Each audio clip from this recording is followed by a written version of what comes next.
Kejadian pasal 16 ayat 1 sampai dengan ayat 16. Demikian firman Tuhan. Hagar dan Ismail. Adapun Sarai istri Abram itu tidak beranak. Ia mempunyai seorang hamba perempuan orang Mesir, Hagar namanya. Berkatalah Sarai kepada Abram, "Engkau tahu Tuhan tidak memberi aku melahirkan anak.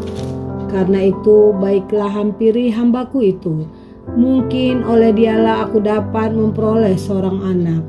Dan Abram mendengarkan perkataan Sarai. Jadi Sarai istri Abram itu mengambil Hagar hambanya orang Mesir itu, yakni ketika Abram telah 10 tahun tinggal di Kanaan. Lalu memberikannya kepada Abram suaminya untuk menjadi istrinya.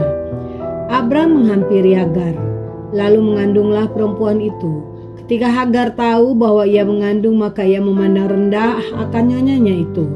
Lalu berkatalah Sarai kepada Abram, "Penghinaan yang kuderita itu adalah tanggung jawabmu. Akulah yang memberikan hambaku ke pangkuanmu."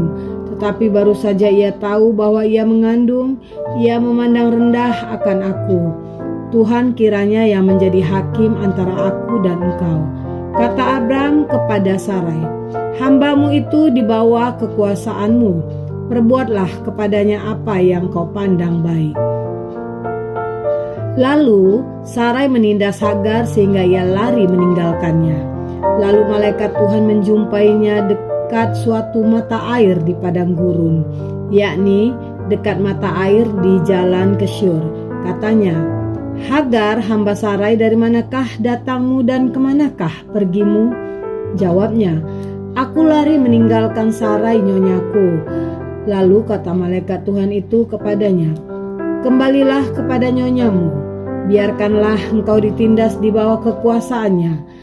Lalu kata malaikat Tuhan itu kepadanya, "Aku akan membuat sangat banyak keturunanmu, sehingga tidak dapat dihitung karena banyaknya." Selanjutnya kata malaikat Tuhan itu kepadamu, "Engkau mengandung dan akan melahirkan seorang anak laki-laki dan akan menamainya Ismail.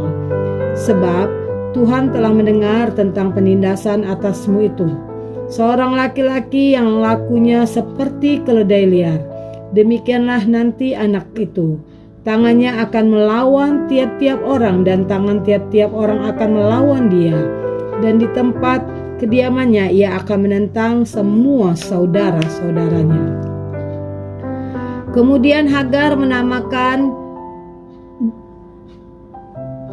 Tuhan yang telah berfirman kepadanya itu dengan sebutan, "Engkaulah El Roi." Sebab katanya, "Bukankah di sini kulihat dia yang telah melihat aku?" Sebab itu sumur tadi disebutkan orang Sumur Lahai Roi. Letaknya antara Kades dan Beret. Lalu Hagar melahirkan seorang anak laki-laki bagi Abram, dan Abram menamai anak yang dilahirkan Hagar itu Ismail. Abram berumur 86 tahun ketika Hagar melahirkan Ismail baginya.